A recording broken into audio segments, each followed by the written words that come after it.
So we're happy to be part of this celebration of excellence and engagement 2020. We're here to discuss and really elaborate on some of the points that are in the G7 Science Academies 2020 Statement on Basic Research. I'm Martha Crago. I'm the Vice Principal of Research at McGill University, and I'm the moderator for this panel.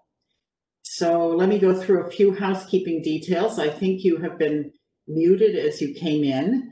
Right now, we're not able to see you and talk with you. We wish we could, but we can't.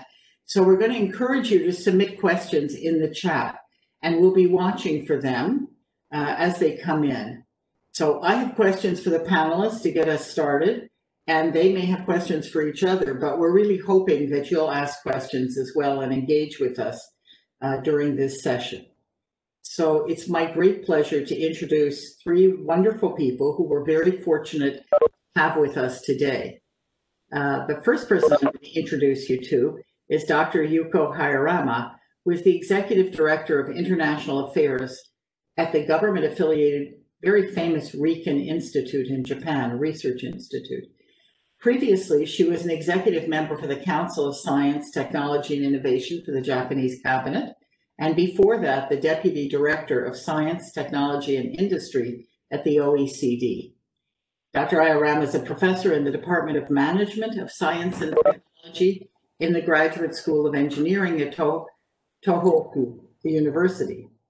Dr. Jörg Schneider is the head of international affairs for the DFG, the Deutsche Forschungsgemeinschaft, in Bonn, Germany.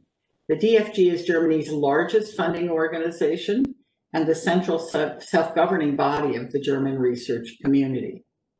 Dr. Peter Schiffer is Yale University's Frederick W. Bernanke Professor of Applied Physics, and in 2017, he became Yale's first Vice Provost of Research. Previous to that, he was the Vice Chancellor of Research at the University of Illinois in Champaign-Urbana, and he was appointed a Senior Fellow in January of 2020 for the American Association of Universities. So for the Canadians among us, this is somewhat the equivalent of our U15 organization. So the topic for today is based on a document called the G7 Science Academies Statement on Basic Research. This was published in May of 2020.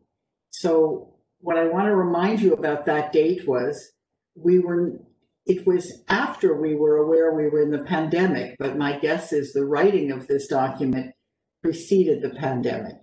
So we want to bring in some recent events into this discussion by exploring it and also expanding on it, asking what kinds of questions things like the pandemic or any other geopolitical issue how these might nuance or change some of the conclusions or have implications for some of the conclusions on this particular statement for basic research. In a nutshell, this statement had a central recommendation, and that was, and I quote, to restore and sustain long-term public funding of basic research, pursuing new frontiers of knowledge, providing the basic fuel for successfully meeting current and future challenges. So a clarion call to continue public funding for basic research. But it also treated four other key aspects of basic research, commenting on building capacity via STEM education with humanistic, social, artistic perspectives, and to do so with essential and appropriate funding of students, both undergrads and graduate students. To cooperate globally in the pursuit of knowledge that is made globally accessible through scholarly and scientific publications, to collaborate across disciplines, and to publish results openly. The signatories were from a variety of science academies, councils, and different societies of Brazil, Korea, India, Nigeria, China, Indonesia, France, Italy, the United States, Germany, Japan, the UK, Canada, and the Global Youth Academy. So I'm going to now turn to the panelists and ask them some questions. But to begin with, I thought we'd go east to west. So beginning with Dr. Hyorama and then through Dr. Schneider and Dr. Schiffer to describe the status of funding of fundamental research in your own country pre-COVID. In Canada, we had a federal panel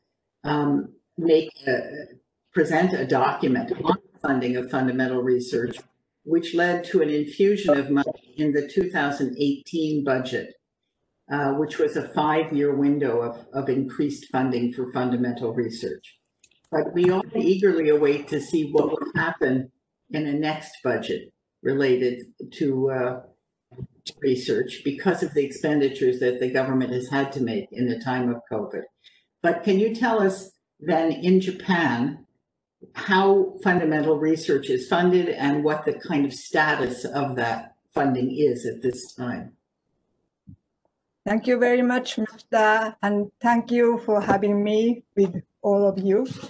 I'm honored and pleasure to participate to the Celebration of Excellence and Engagement 2020 and sharing with you where we were pre-COVID and by providing you a quick general overview of Japanese situation of fundamental researchers.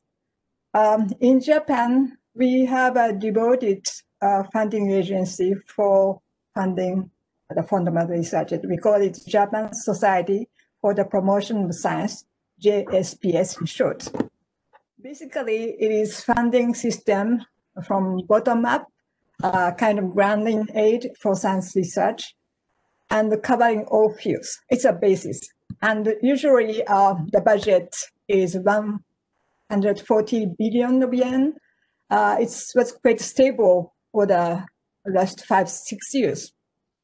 And usually, in average, success rate was 25%, just in average. And also, we have funding mechanism research, but indirectly. For example, we are investing for the next generation researchers. It's really through people we are funding fundamental researchers. Just to give you an idea, it's 2 billion yen for young researchers. But also we are funding Center of Excellence approach. We call it World Premium International Research Center Initiative, WPI in short.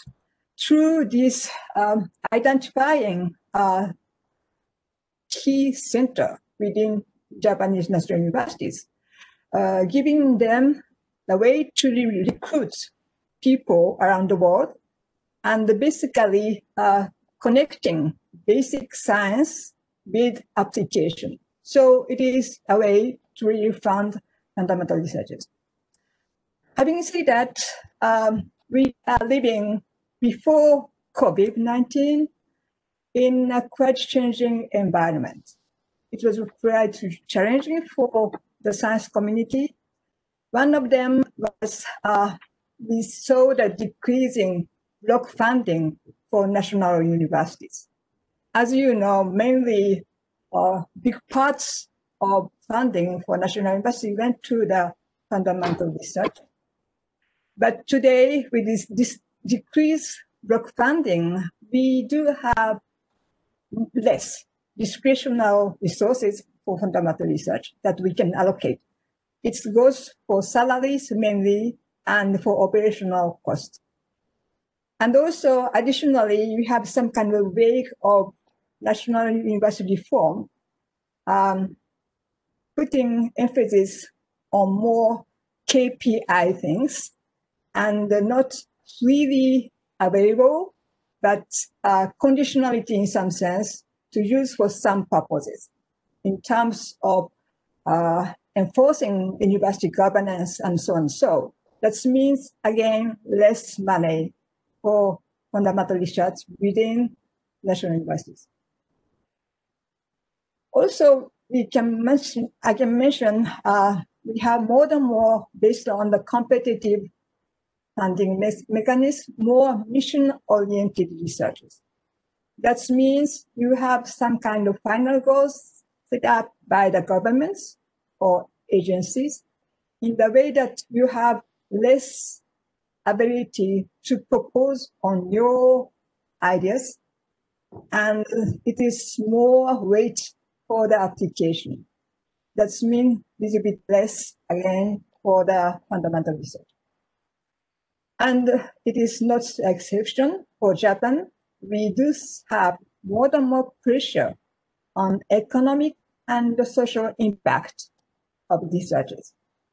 That means even starting to have your elaborating your ideas, you have to think first, well, what could be the, how I may explain, justify social economic impact before thinking challenging scientific endeavor. So this is, again, another constraint. We do see United Nations initiative for SDGs. It's wonderful tools, but again, some parts, it's kind of obligation to think about first SDGs issues before thinking about your scientific challenge. So having said that this, we have been living in changing environments. As consequences, we do see some kind of concentration of funding for fundamental researches, concentrated in some top layer of national universities. So it leads to less diversity, more concentrations, and also kind of multi-effect. And also this trend affects deeply early career researchers at the initial phase of seeking and testing their own ideas. They have to associate under the umbrella of big names or big project, and then you are less responsible for your own actions. Also, we are trying to promote female researchers within the Japanese scientific communities, but conditionality, more competitions, more pressure for results. This may discourage female researchers to stay within the community. Also, it's delay sometimes to become principal investigators. So even we are pushing young researchers to really propose their proposal for their own idea to become principal investigators, they have to really wait several years to become really independent. And seeing this complex phenomena, sometimes it's discouraging students to pursue research career. So in some, we are trying to keep the level of funding for fundamental researchers, even though given these pressures, we do have less ability to really explore what should be fundamental research. And we have to really deal with all these constraints to keep our competencies and the performance fundamental research. I stop here for the first round and listen to other speakers to really to be inspired by you. Okay, thank you very much. That was a very interesting presentation of the Japanese situation. So Jörg, over to you in Germany. Thank you very much, Martha, and thank you, Yuko, for this really inspiring and somehow frustrating talk you gave to us. I can start my talk by saying that I will explain the German system as such in a minute, pre-COVID, and it didn't change yet. So we don't see major changes in Germany, with the very bad exception of what Yuko just said about young scientists, of course. This would probably be the same all over the world. So annually, we spend roughly 90 billion euros on R&D in Germany, not including the educative side of universities. This is extra money, teaching. About 1/3 of this money comes from our 17 governments. This is the federal government and the 16 state governments, regional governments who own the universities.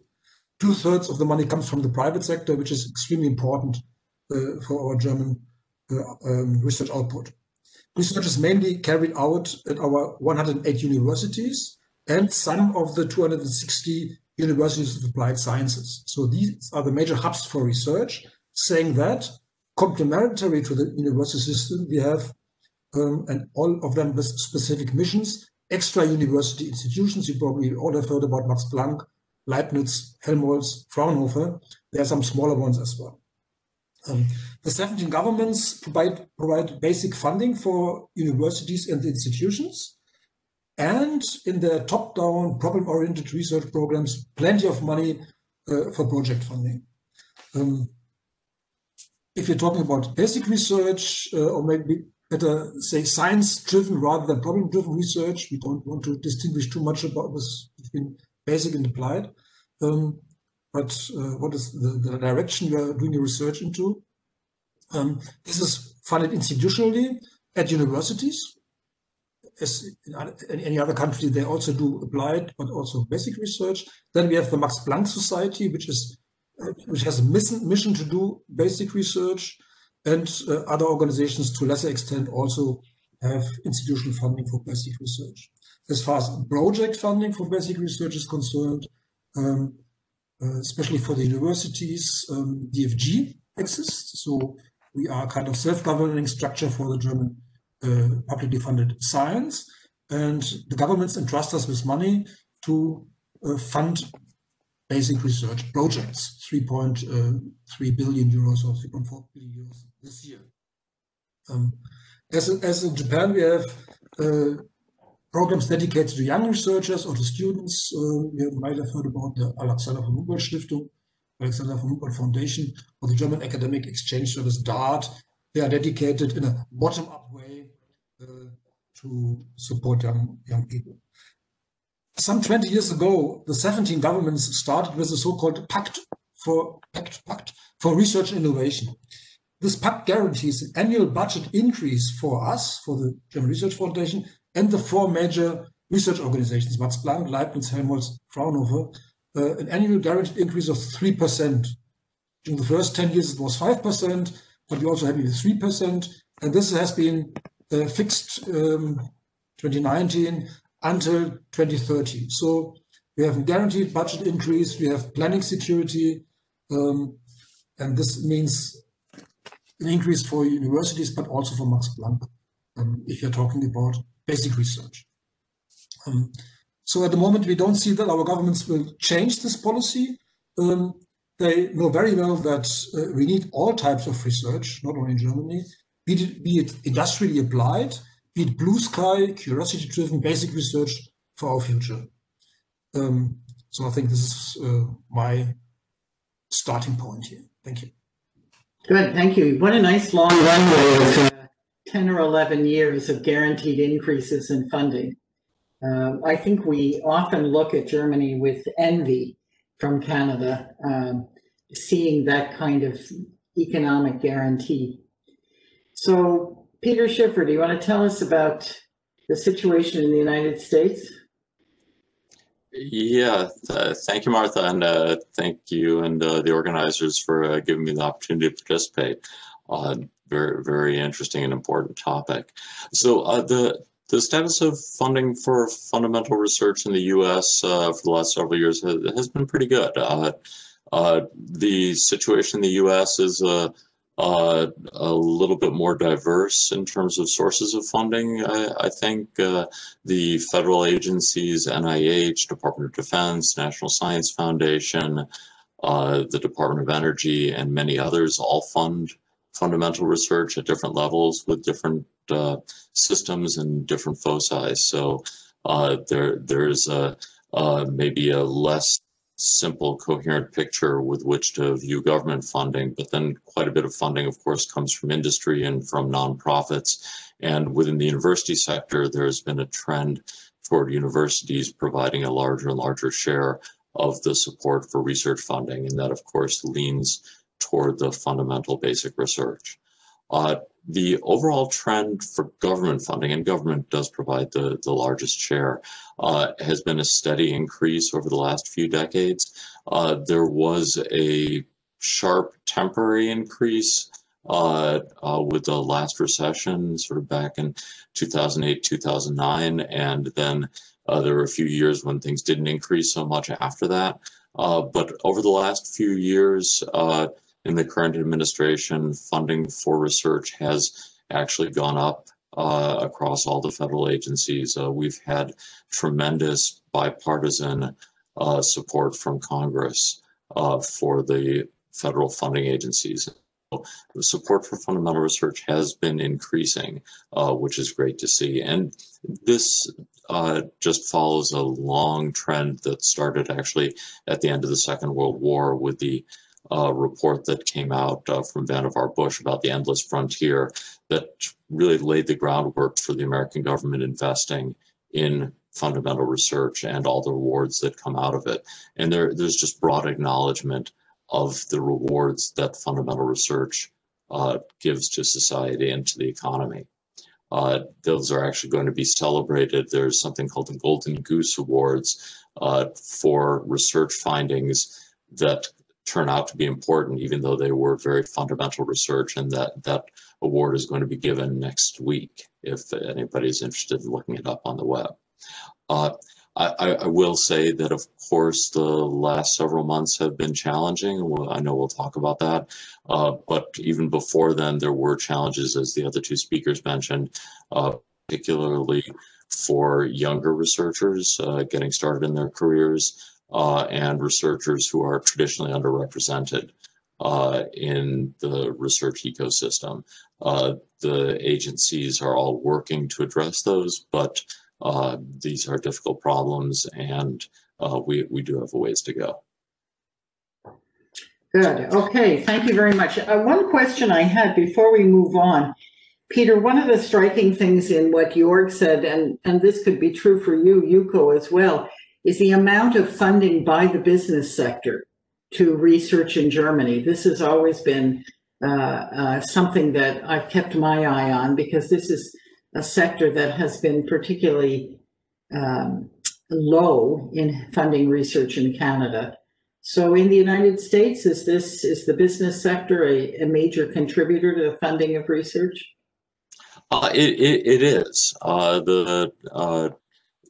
The business sector has produced quite a bit of funding to support university researchers, but in general, there is a little bit more of an applied bent, because the industry sponsors naturally have an interest in supporting research that will help them get the work done that they need to get done. So it's maybe a little bit more applied than the research funding that comes from the government, at least to the universities. Now, some companies do their own fundamental research. I think there's a strong tradition of that with places like IBM and Bell Labs in the US. That Bell Labs is not what it once was, but other places like Microsoft and Google are starting to take over and produce some of their own fundamental research in areas that naturally tie into their own business interests. Maybe as long as Martha tries to come in again, I could say in Germany, as I said, we spend about 90 billion per year. 2/3 come from the private sector. They spend most of this money in-house. As Peter just said, they have their own labs, obviously, but they do a lot of basic research there as well, targeted basic research, obviously. And then they have about 4 billion, I'm not good with figures, but I think it's about 4 billion euros per year for contract research at universities and, for example, Fraunhofer institutes. And again, this might include basic research, but of course, it's not a major source for basic research.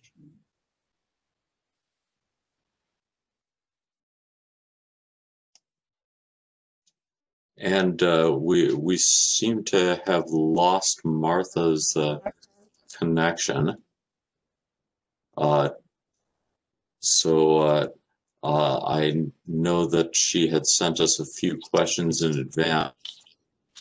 So perhaps we'll go through those questions and simply wait for her to rejoin when she's able to. So I don't have the list of order in front of me. So I don't know if Jörg or Yuko, one of you would like to go first? Okay, I will just pick up the second round of question. She asked me, just wait a minute.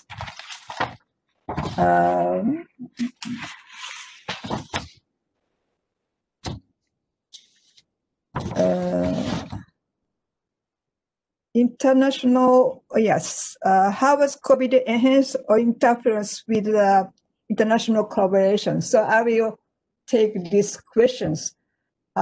Just reporting. So first one was before COVID-19. Now I will talk to you. I'm Martha. We just try to organize autonomously. So I'm trying to respond to your question, number 3. Okay. Is it okay for you? Yes, that's fine. Okay. So now with COVID-19, so what we know for the next fiscal year, we will have priorities set on COVID-19. So having said that, we will see increased role of science. First step is that we need to have a better understanding of SARS-CoV-2, and then we need to have fundamental researches. That's for sure. And for that, we need to have, we see already emerging more collaboration rather than competitions by sharing data, sharing results of researches as quick as possible to solve, really taking action for COVID-19. So we see emerging number of preprints, and I don't know, in a short time, really intensive work, and the result is there. And also, as I can mention that the critical role played by the funding bodies, funding agency and association. For example, in January 31, we saw the statements by funding agency, the title, Sharing Research Data and Funding Relevant to the Novel Coronavirus Outbreak, initiated by Wellcome Trust and signed by different agencies. It's action. And also, Research Data Alliances launched the COVID-19 guidelines and recommendations to really promote sharing data in April. So we see really the move towards open science. It's really positive things. And also to develop vaccines and therapeutics drugs and therapeutic protocol. And so we need to have really fundamental research and application and clinical trial. And almost it's happened in the parallel processing mode and shortening delivery time. So that's something happen. So basically, we see the international collaboration in place to accelerate the development of vaccine. For example, we have a framework called Global Alliance Vaccines and Immunization, and also Coalition for Epidemic Preparedness Innovations. And this also launched by Bill and Melinda Gates Foundation and Wellcome Trust. So many things happening. And I think we see existing institutions are already engaged to address these particular social challenges. And we will be sustaining the idea of sharing, inspiring mutually, and advancing together. And also, I think this trend will be influencing fundamental research in the future in a positive way, because we are learning by doing and learning by experience and the collaboration. And this move will be continuing and sustained. And I think it's be covering a larger area and stakeholders. And probably that will be institutionalized in the future. But some caveats, and we have to think about economic and geopolitical dimensions. Even we are under G20 framework, really promoting fundamental sciences. And this international framework exists. How to really balance between national interest, national competitiveness, and balance between private interest and public interest, and so on. And also, under the COVID-19, we see kind of anti-science movements from the public.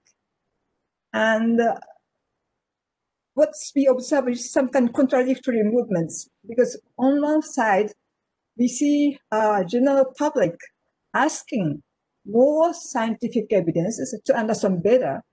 But at the same time, on the other hand, we have the reaction really facing unknown uncertainty, afraid of something new happening. And when this kind of scientific knowledge is under construction, sometimes the message from scientists is not unified, but diverging. So people are seeking for new references, something to believe in, even if it is not really scientifically correct. So we are sometimes feeling that we are losing trust in science for some parts of the population. And also just to say that this COVID-19 has an effect of amplifying pre-existing inequality. As I mentioned, young researchers, female researchers, they are not better positioned, but less positioned. So that's really kind of just picking up some observation from COVID-19 on fundamental research and on researchers. That's it. Thank you. That's very interesting set of comments covering an interesting space about what the impact is. So, Peter, I don't know if you had time to talk about how COVID has driven different things relative to fundamental research in the United States. But if you haven't, then maybe you could pick up on that now.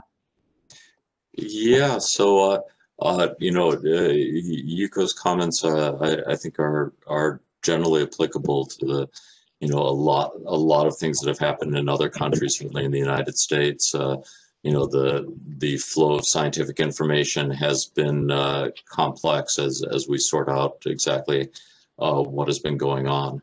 An interesting question is how the pandemic has affected the balance between fundamental and applied research. And it turns out that it's shown the value of both. The applied research in terms of getting treatments out, testing them, the vaccines, that has demonstrated the value of that sort of research, but none of that would be possible, of course, without decades of fundamental research backing them up. And I think the value of both has been broadly recognized. And it's not just the biomedical research. I should point out that, the contact tracing, a lot of the modeling really depends on decades of computer science and data science research that have been performed over the years. And we're now opening up to fundamental research, interesting both fundamental and applied research in the social sciences, as we try to understand the impact of the pandemic on different types of people, different groups within society. And how this is going to change the long term, it's hard to say. I'd like to think that both fundamental and applied research will get a boost from the experience of the pandemic because they've both shown their value. There will be many studies that have been inspired by the problems that have been created by the pandemic and new research directions that different people have taken on because of the pandemic. And I imagine some of those people who took on new research directions won't go back to the old ones when things settle down, they will just branch off into yet new directions. So it will be interesting to watch how that balance evolves. Okay, Jorg, going along in the same lines, how do you think the public's respect for science and fundamental research is in Germany and overall? And then do you think that this particular set of months here that are stretching into 6, 7, 8 months now, how do you think that's increased or decreased that respect for science? Thank you, Martha. I have the definite impression that, at least in Germany, Corona makes science and scientists more popular. Various researchers in very different disciplines, as Peter just said, computer sciences, social sciences, psychology, history, are constantly discussing sometimes amazingly well-informed journalists, and you probably know why I say that, as amazingly well-informed journalists about all aspects of the pandemic, openly, and always including, believe it or not, basic research. They very often show very well that the relatively quick applicable solutions we now have would not have been possible without basic research, as Peter said and Yuko as well. So this is acknowledged by the public and by the politics as well. Let me put it a little black and white. If you had asked before the pandemics any German on the street to tell you a very important German researcher, a good guess would be Einstein. If you do that now, there will be probably a dozen or more names coming to people's mind, which are constantly on the news. And I wouldn't put it too much to basic research. It's both. Yeah? And since the impact discussion isn't as broad and important in Germany as in other countries, because I mean we are living on the ideas of tomorrow. We don't have, natural resources. We have our brains. Yeah. So this is the politics for many decades, and in the public we always push that notion that we need basic research. So there is no feeling in the society, in the educated society, the part of the society which deals with these questions. I don't think there's a big issue about do we need basic research at all. So this is fine. So all the discussions in the media make it very clear that I wrote 3 points. Knowledge develops on earlier knowledge. This is always very obvious. Second, knowledge might change, which is obvious to us, but not maybe to somebody who wants advice. And third, science cannot provide answers, but arguments. And then the arguments, I would call them facts, and then the politicians have to give the answers based on these facts, hopefully. And this is made clear in very, very many of these discussions. Okay, last sentence. Of course, we also have our fair, or should I say unfair, share of the corona deniers, of anti-vaxxers, of conspiracists, who are all living in a kind of world of alternative facts. But at the moment, they're about. You hear them. They have their demonstrations, and they go to the parliament and want their freedom back. But they're not a major force in Germany, not yet, and I hope they will never be. Thank you. Well, I do have to tell the audience here that you gave me a line that I used earlier this week in another panel, which was then described as, the statement of the day. So Jorg said in one of our early conversations among the panelists talking about what we would do today, he said the best form of pandemic preparedness is fundamental research. And I thought that was a brilliant way of encapsulating the necessity for having the basics that we called up to help us out in rapid fire order. And I do think people have, a lot of you have described something that I perceive, which is the difficulty of my neighbors, friends, to track an evolving science. Even our universities having trouble understanding what is the nature of this and the infectious nature of it. So, and how do we organize ourselves around it? So I think evolving science, rapidly evolving science, is very tricky for people to keep up with and to believe, because they say, well, you told us that 2 weeks ago, now you're telling us this. So there's a complex set of things in translation into policy. So, I'm seeing some names out here of some people who are very good question askers that I know from Canada. So let me encourage you as participants, Chad, Howard, Janice, Gary Slater, Paul Young, feed us some questions to the panelists and we'll take them up on chat. And while you're doing that, I'm going to move on to Peter and ask him, can you summarize for us what you think the impact of the pandemic has had on early career and other researchers, and how is that going to impact fundamental research and researchers in the future? Yeah, so this is one of the toughest things about the pandemic in terms of the impact on the research ecosystem. There have been tremendous impact on younger researchers within the U.S. certainly, and they are both obvious and direct, and subtle and indirect. So the direct impacts are things like just delayed research, people who were kept away from the research lab because of social distancing in the early days of the pandemic, but even now, people who want to work with human subjects or people who have to do field research are sometimes restricted from doing it in the way they would have done it previously. And if you're a graduate student or a postdoc trying to finish up, to have that interruption is just very discouraging. And I know a number of young researchers have had difficulty in that regard. But then there are additional burdens, including, of course, the possibility of illness for the researchers themselves, taking care of family members. Younger researchers tend to be of an age where they might have children of their own, and finding appropriate childcare is very challenging, and taking care of children and doing research at the same time at the beginning of your career when you might not have very much in the way of financial resources it's an immense additional burden, and that has affected people, and particularly, unfortunately, women. There have been a number of studies to show that this impact on women researchers has been particularly difficult and particularly problematic for early career researchers. Those are the direct impacts, but then there are a bunch of indirect impacts as well.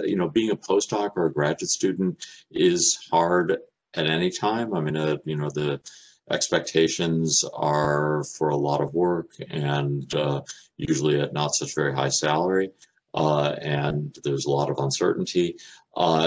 Now these folks are working in a situation where they're much more isolated. This is hard for international students in particular, who might not have a community at their university with whom they socialize. They are also facing a job market that is much more uncertain. Certain events and international relations have made it so that, at least in the United States, people coming from overseas are maybe less secure in their ability to find a job down the line. But then the economic impact of the pandemic also makes it less secure. And all of this together puts a strain on the mental health and well-being of the graduate students and the postdocs. And then finally, there's the intangible impact on the process of research itself. A big part of most research is talking to your colleagues over a cup of coffee or minutes before a seminar starts, or showing data as somebody walks through the lab or through the office. All of those are constrained now with social distancing in the US. And for the young researchers who are just learning the trade, that again is going to make it harder on them, really harder for them to make progress and get the training and the launch of their career that their colleagues a few years earlier would have had. So we're entering a period where the younger researchers are under additional stress, and hopefully things will come back to normal and will become much easier for them in the months ahead. But in the short term, things are considerably tougher for them, and hopefully we'll see that improve shortly.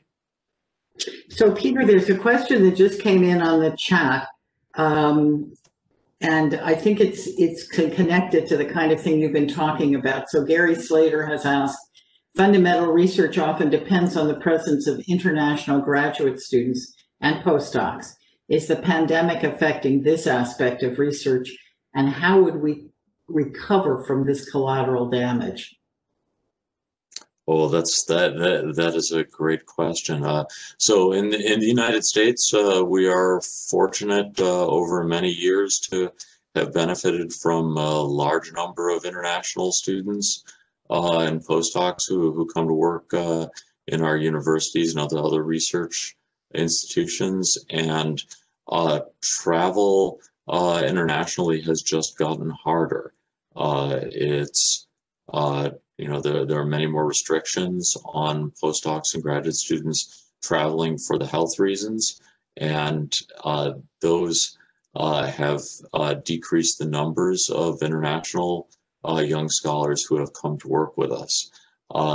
There are also other constraints having to do with the current international situation and the relations between nations that might have discouraged some international scholars from coming to cross borders and try research in another country. Hopefully that won't be a large impact over the long term. Okay. Janice Bailey, I see your question, and I'll stick it in here. It's a question that it takes us back to the original statement that is the basis of this discussion.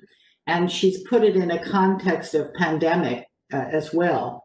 So she says, Janice Bailey is, by the way, from the Fonds de Recherche de Québec, which is a very good funder in the province of Quebec, and she's from the Nature et Technologie section of it. So she says, I'm observing that fundamental knowledge or disciplinary expertise is sometimes hard to mobilize because we need a transdisciplinary approach. How can we encourage effective translation? I'm going to add a little piece to that because this original statement calls upon people to do interdisciplinary research and the importance of it. I have to say that every time I think about interdisciplinary these days, having been a person who did a lot of work with teams that were cross disciplines, I look at Nobel Prize winners and realize most of them are very disciplinary.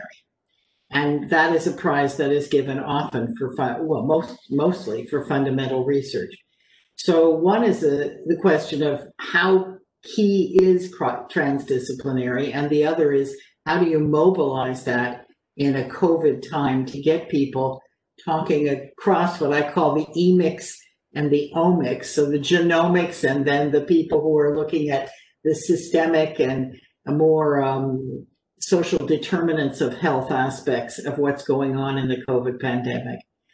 So does anybody want to weigh in on this particular question that has to do with transdisciplinary and in a time of COVID?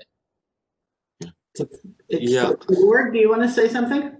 Okay, and then we'll go to Yuko. That was me? Yeah. Well, I thought you raised your hand, so I'm not sure. We were talking at the same time, so I didn't hear what you said. Yes. Okay, I'm not a researcher myself any longer, so I come from the funder's perspective. But obviously, we know a lot of at least German researchers, basic researchers, who are all very curious. So of course they go to funding agencies and ask for money for physics or biology or for sub-disciplines. But if you encourage them to work on an interesting problem, not by saying please work on this problem, but by giving them funding possibilities, by leaving them alone with a lot of money, they don't go for disciplines, they go for questions, they go for solving problems. And I think we have to encourage that even more in our systems, not thinking too much in borders of subdisciplines when funding, when sometimes constructing the funding programs. So we have to be more open with the basic researchers as well. Saying that, we are funding organizations who struggle with that. It's not so easy because, of course, if you have to to select good proposals is easier to do that within a discipline, because then you have the peers. It's much easier. But we are dedicated to give a good chance to the interdisciplinary proposals by setting up ad hoc panels, for example, for evaluation. Not easy to be done, because again, then maybe the physicist prefers to give money to the physicist, and the biologist, I would be a biologist, gives it to another biologist. We have to break the system, but it's working better and better. Yuko, I think you wanted to say something on that topic. Yes. Yeah, I'd like to share with you my experience within DCAM, what's happened when we have to face COVID-19. So at the beginning, in April, May, presidents really announced that we be strongly committed to mobilize all our scientific capacity to address COVID-19 related issues. And he asked, kind of call for proposal from our researchers, what they can do based on their background and field of expertise. And quickly, we have received more than 30 proposals to really project that we can COVID-19. Wonderful. But by the end, it was kind of multidisciplinary approaches. Each project based on their fields, but not interacting, collaborating. So the lesson from this action was that, as Marta, you say, the best preparedness is invest in fundamental research. And as Peter said, because we have so decade of fundamental research, we can do the next. I think it's important to invest now to really promote a dialogue among researchers in the normal time, in the way that when something happens, we can easily see how we can connect each other and really make some complementarity among different approaches. But today, I'm very happy that we had really immediate reaction from our researchers. But next step should be the collaboration, not just putting papers together, but really interacting. So we have to invest for the dialogue. Okay, very good. So Peter, back to you. Here I was, and I quoted you on your famous statement about the best pandemic preparedness was fundamental research. Do you want to expand on that and take it from where Yuko has left us with how do we mobilize people and what are we mobilizing that was there from that in preparation? Yeah, I think commenting on that, we go back to the G7 Academies declaration, of course, and what some of us have already said. I have three major aspects. I could add more, but for a short discussion like this one, I have three major aspects. The first of them, no surprise, is strengthen basic research. Yeah? Strengthen basic research in a bottom-up mode. There is something like dedicated basic research, which is also important, but make it in a bottom-up mode, meaning that you leave to the researchers what they want to do. So they will find interesting fields of research. You might not find them interesting at the moment, but in 20 years' time, probably something very interesting will be there, which you can build up your applied research on. I mean, if you look at the coronavirus, for example, in the 60s, the coronavirus, not this one, but the coronavirus family was discovered. It was not very harmful, some flu-like infections. Some of them were just interesting because they were a new group of viruses. And then since the 60s, organizations like NSF, NIH, like DFG, just gave curious researchers money to work on that. And this helped immensely, using their decades-long collecting of data, of knowledge, helped immensely to understand the new coronaviruses, which came up in the last years. Same with the new vaccine from Germany and the United States now, based on RNA. I mean, RNA research, again, decades of RNA research, just curiosity-driven. Nobody is thinking about vaccination or things like that. Yeah? So you have to strengthen that. You have to allow researchers to be creative, to do what they think is interesting, and don't ask for impact. The impact is creation of new knowledge. So this is, of course, at DFG, this is in our blood, and we are very lucky that we have politics for many decades now who say exactly that. You need a niche for this, useless, in fat quotation marks, for this useless research. It is very useful on the long run. Second, saying that, of course, we also need specialized centers, well-equipped, well-staffed, specialized centers who can react, which can react very quickly. Most of our countries do have these centers for, let's say, infectious diseases, or where people, whatever comes up, Ebola or flu or malaria or mad cow disease, which was a very new agent when it came up, dengue, corona, whatever comes up, they know how to react in principle, how to think about new strategies, because they know the old strategies. They are always alert. They always stand by and can jump in, and then can use the knowledge basic research has created for them or together with them. So we need both basic research and these kind of specialists who are paid, hopefully, a long time without being useful, because there is no pandemic. But if there's a pandemic, then they're there to help. And of course, in the meantime, they do good research anyway. So they're not useless at all. And then third, and this is something Yuko already said, foster international cooperation. Preparing for and eventually fighting an epidemic or pandemic needs cooperation of all the best. And if ever, it is a long time ago that the best were concentrated in one or two countries. So we have to cross borders, and scientists are prepared to do that. It costs money. It needs engagement from the politics and the funders. Let's do it. Thank you. Okay, I'm going to make a couple of comments on those very interesting thoughts that you brought to us. One is the European Union has done a good job of crossing borders with putting together some data infrastructure in the time of COVID.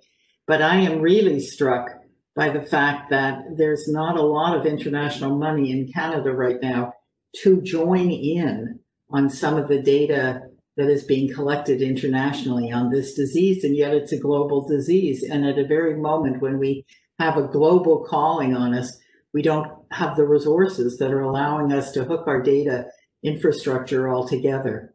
So it's a thought for the future in terms of being prepared, is how do we create integrated data infrastructure? So this brings us to a next question that I was going to, well, let me take another second question here from Janice Bailey and throw it out to all of you before I turn to Yuko with a question of my own.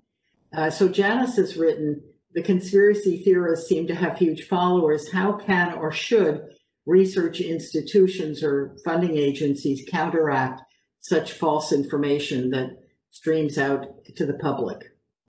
So does anybody have comments on that one?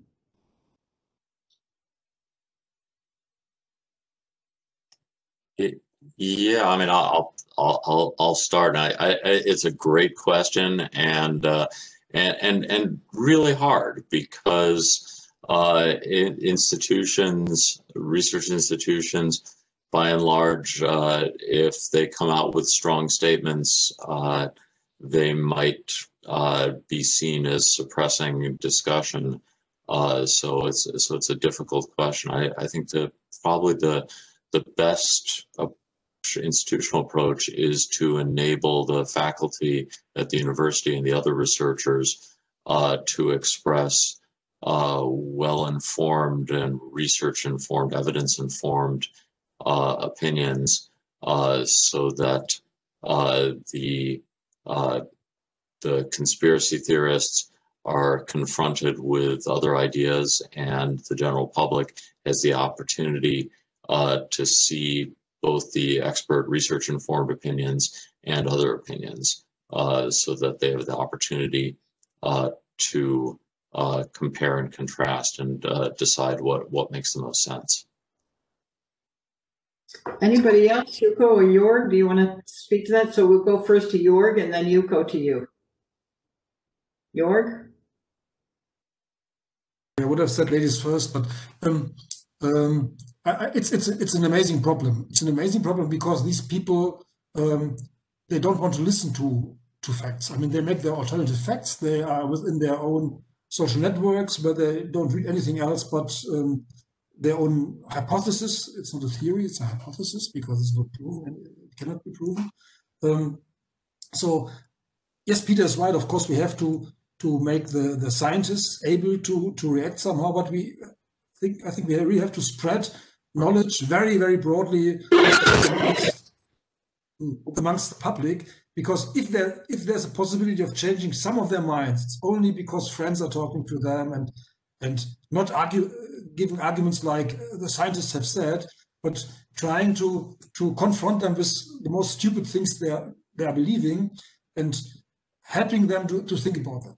But this is a very tedious process, and it will not work wonders. It will maybe convince some of them. We will have to live with these people.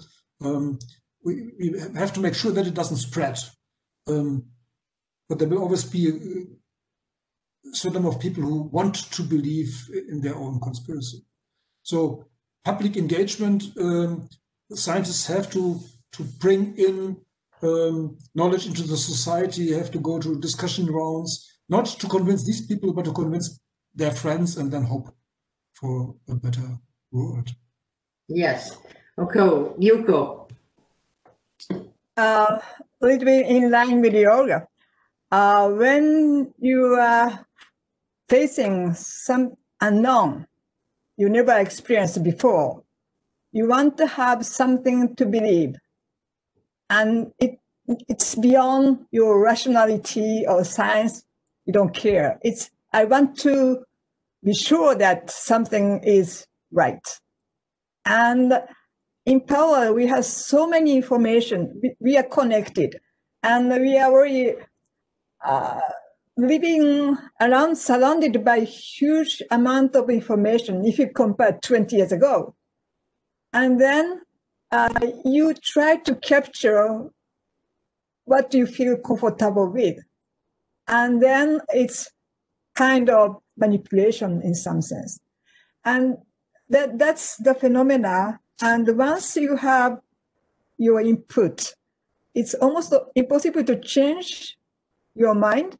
Even you have the demonstrated scientifically evidences, once you have your idea, difficult to change. That's human nature. For that, probably it will take time, but we need to have better training, kind of education, to really make sure that you should take different opinions, different information to really formulate yourself, your ideas, and also through conversation, discussion with people. It's really kind of an urgency to have this kind of training for young people in particular, in the way that we have to really invest in this, because otherwise you'll be always manipulated by some, and sometimes it's difficult once you are inside of these ideas. It's difficult to change. So Janice has responded in a very interesting way. I think she has had an aha moment, and she says, so if scientists conduct outreach, that effort needs to be valued and rewarded by their institutions and their funding agencies. So it's true that this, I would say in Canada at least, and it may be that these are networks that are not looked at by everybody, but our public network, the CBC, I have never seen as many scientists and infectious disease specialists in my life. I mean, from all over the country, night after night after night. So yes, I think helping people with outreach is a good idea. And I would say that any programs we can have in that regard will help improve things. So I'm happy to note that at this year's RSC meetings, the Falling Walls Conference from Germany has a very interesting part of it, which is prizes given to people who are good science communicators and bring science to the public. And so for the first year in Canada, we have encouraged people from the Falling Walls Conference contest to be part of the RSC meetings and to have a special session. So I think it's a great initiative on the part of Falling Walls that they have an award that is specifically, and it's given to people from anywhere in the world for their communications to the public about science. Okay, so Yuko, I wanted to take you back to your time that when you were in the OECD and how much you got a sense at that time about how countries broader than, say, the three represented here today, how have they been balancing investments between fundamental research and targeted priority-driven investments?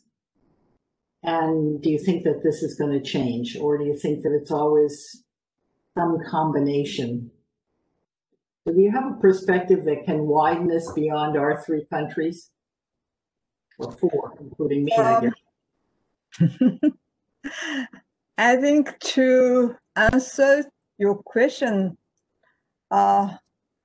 just to say there's no magic bullets, one-size-fits-all solution, or neither right balance.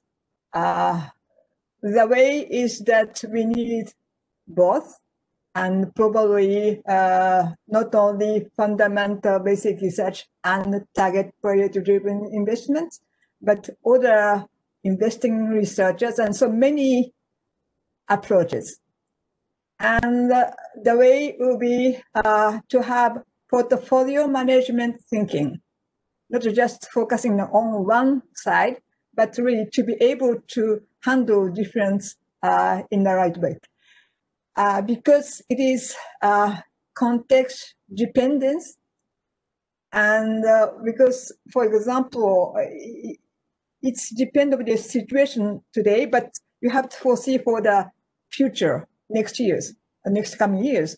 So we have to have really longitudinal thinking, and also have to have a portfolio today. And also, you in your country, you have your particular ecosystem of funding agencies.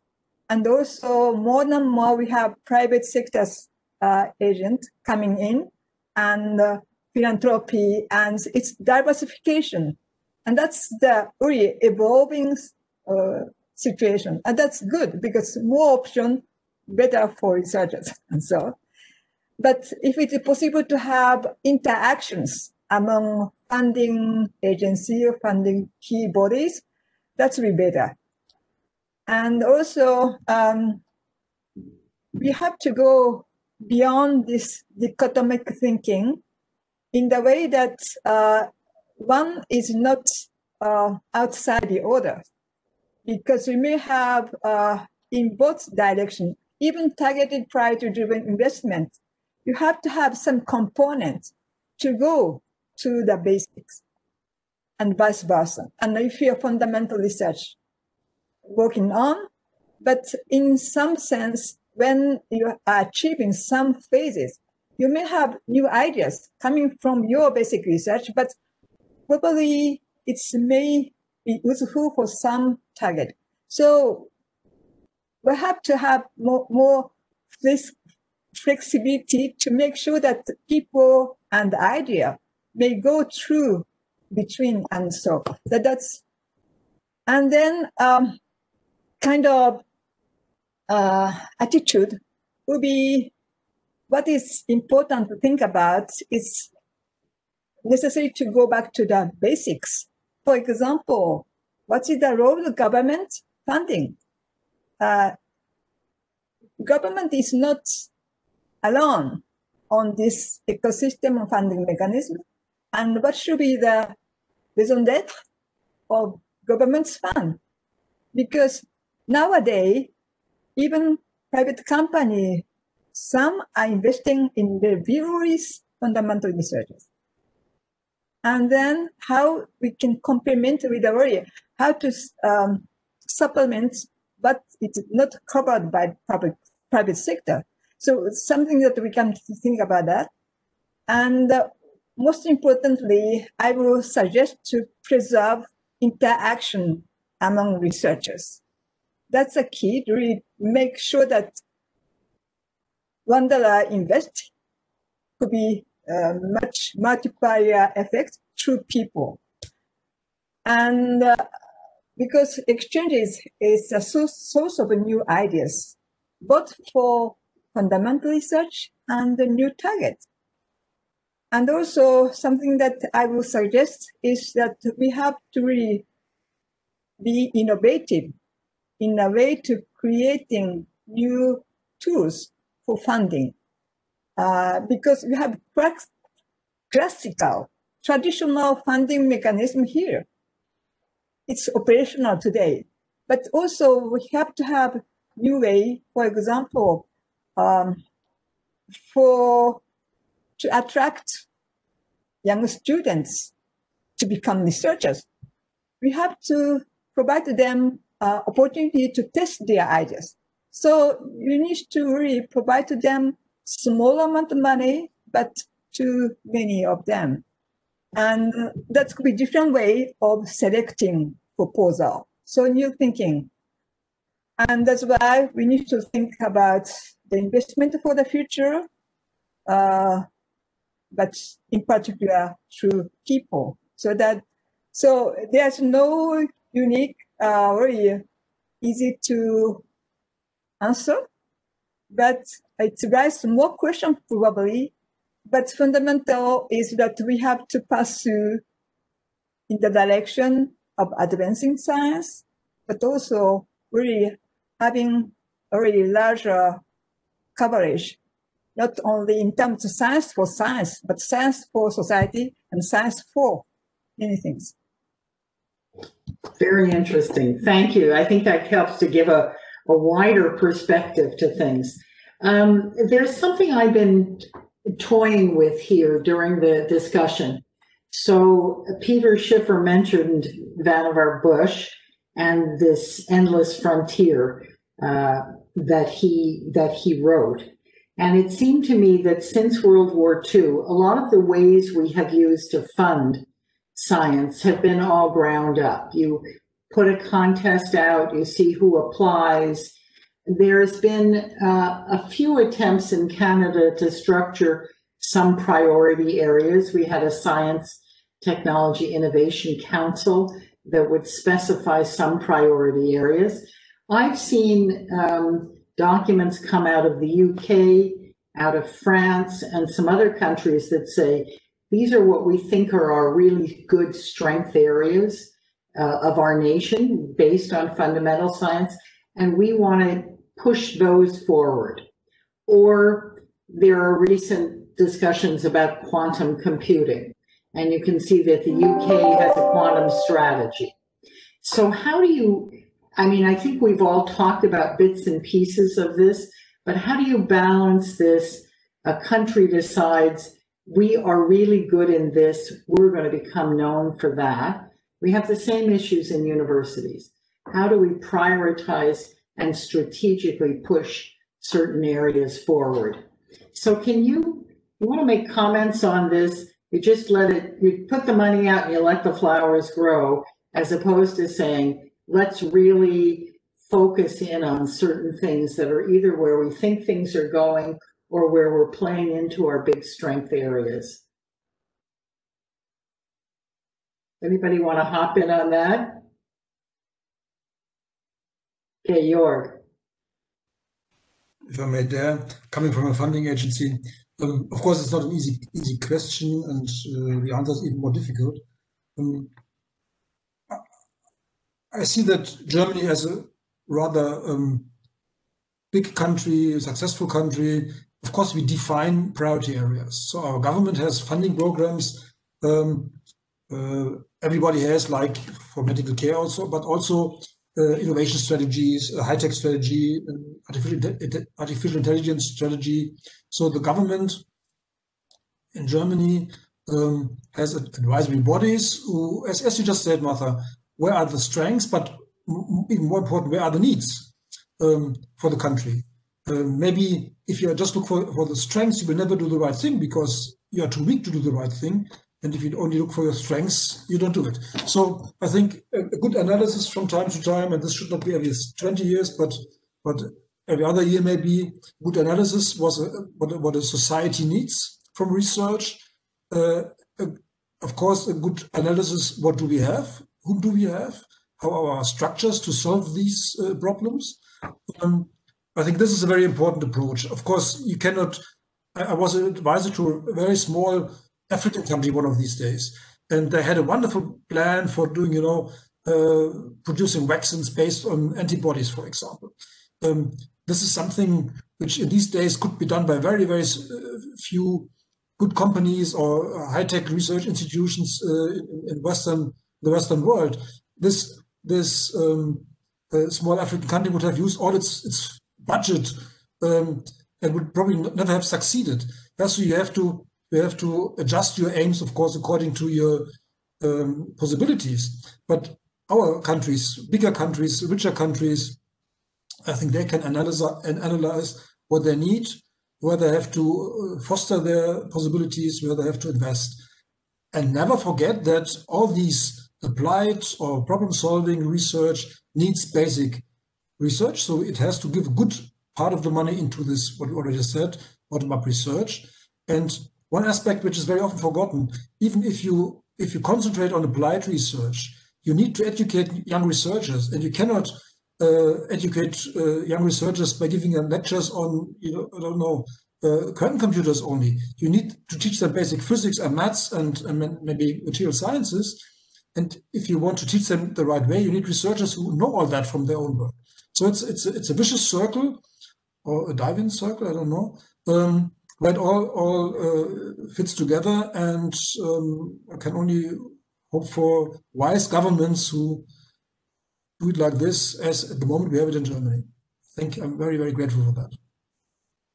So, Peter, do you know about strategic prioritization in the United States, some examples of how it worked or didn't work?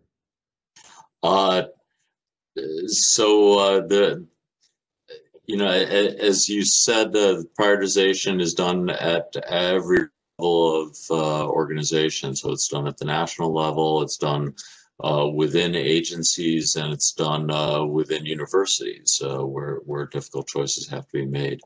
I will say that a diversity of approaches, as in many cases, is probably the best, where you need to have some steady support of basic research that is truly ground up, and you also want to take advantage of opportunities. And if you look at, for example, the U.S. had a nanoscience initiative for many years, actually is still going on, where there was just a strong investment in nano research across many different definitions of that, and that's paid off in all sorts of different ways.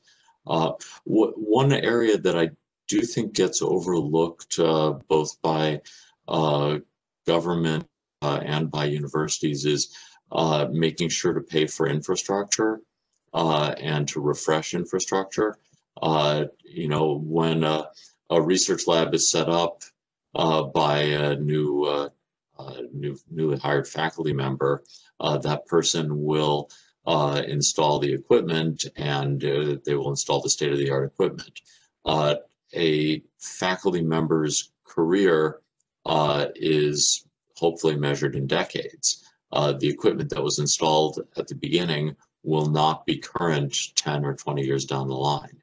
And so reinvesting in the infrastructure for an individual faculty member becomes important, and it's really quite difficult to do in most funding systems. And the same can be said at institutional levels, where buildings have a certain lifetime and need to be refreshed, and so setting aside money to tear down old buildings instead of new ones, and even the national level, making sure that there's money available for the mid-size and the large-scale facilities to refresh them. And fortunately, a lot of governments at least on the large scale, have done quite well in terms of bringing new facilities online.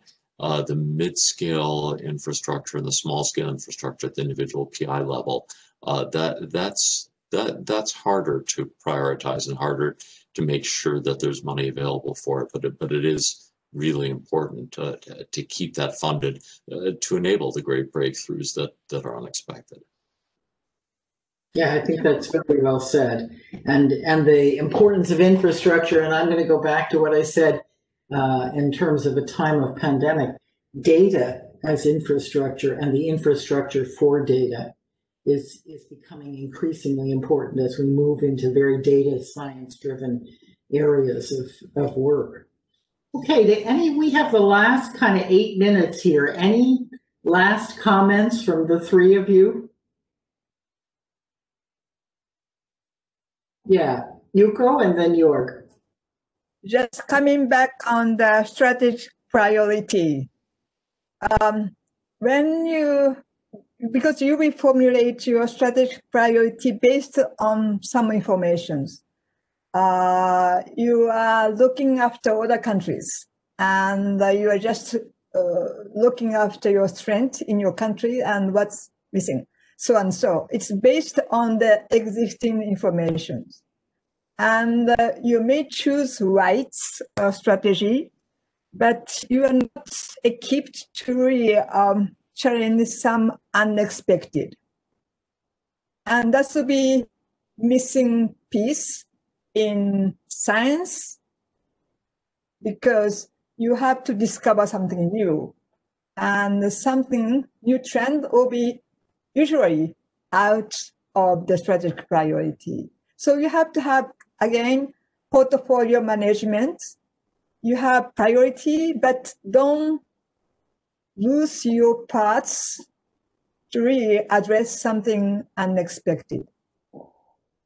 That's a great comment that captures a lot of different aspects of what was said here today.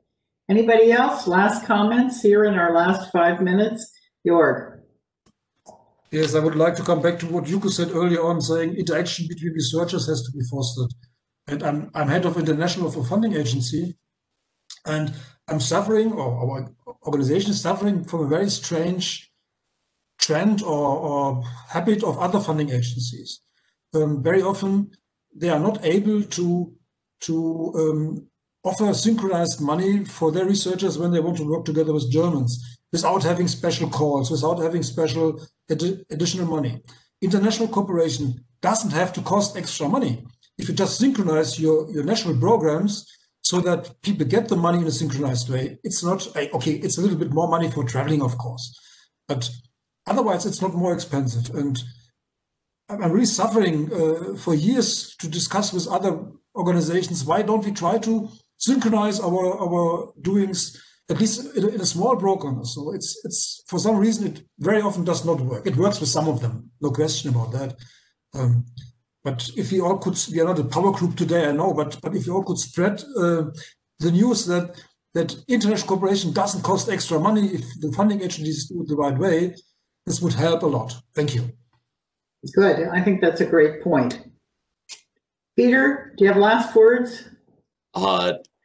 You know, building on what both Jörg and Yuko said about the importance of international cooperation, especially in the context of the pandemic, one thing that the last several months has taught us quite clearly is that communication can be fostered without getting on an airplane, that people can work together in new ways that they didn't expect previously. And technology and the sharing of data have enabled that in ways that probably none of us could have imagined at the beginning of our careers. So I'm actually quite optimistic that one of the outcomes of this period of history will be a greater sense of the ease of international and even interinstitutional collaboration, cooperation, just because now we are used to talking to each other without being in exactly the same room. And that provides just tremendous promise for the progress of research going forward. I couldn't agree more, and I will share with you as my last thing. One of the most wonderful and fun parts of the last months has been that somebody at McGill, all on his own, started getting 50 to 100 COVID researchers to have conversations on Saturday mornings. It spans 12 time zones. So the Japanese were there in the evening, and it has gone on week in and week out. They present their data. We've seen some of the most fascinating data be presented. And this was all done on Zoom, and it never would have been done probably before. So it's there is good learning that comes out of this, and there's difficult learning that comes out of it. And at the base of it all is basic research. So thanks again. And I'm really delighted that our three panelists were able to join us this morning. And thanks to everybody who attended and who will be hearing this on a webinar type format in the future. Thank you, and have a good rest of the day or evening.